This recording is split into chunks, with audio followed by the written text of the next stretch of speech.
Johor Darul Takzim akan menentang kelab gergasi dari Scotland, Rangers FC, dalam aksi persahabatan pramusim di Sepanyol pada Khamis ini.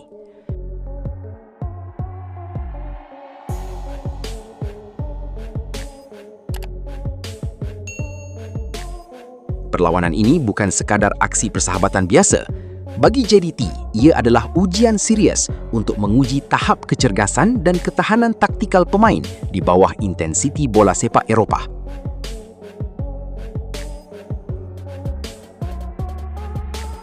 Berdepan kelab seperti Rangers memberikan pengalaman berharga kepada pemain JDT untuk menyesuaikan diri dengan tempo permainan yang jauh lebih tinggi berbanding liga domestik.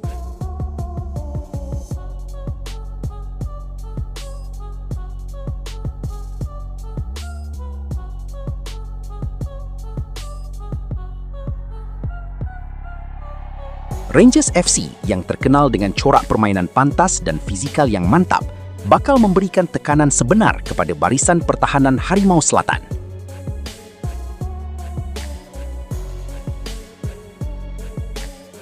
JDT yang akan turun dengan beberapa pemain barunya pastinya ingin memperagakan kualiti mereka. Skuad Harimau Selatan dijangka akan fokus kepada penguasaan bola dan transisi pantas.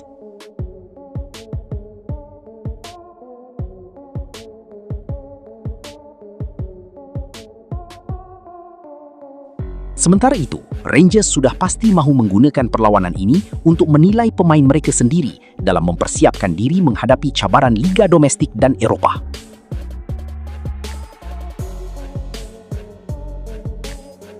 Sama-sama kita nantikan, adakah JDT mampu memberikan saingan sengit dan melakar kejutan menentang kelab bersejarah dari Glasgow tersebut?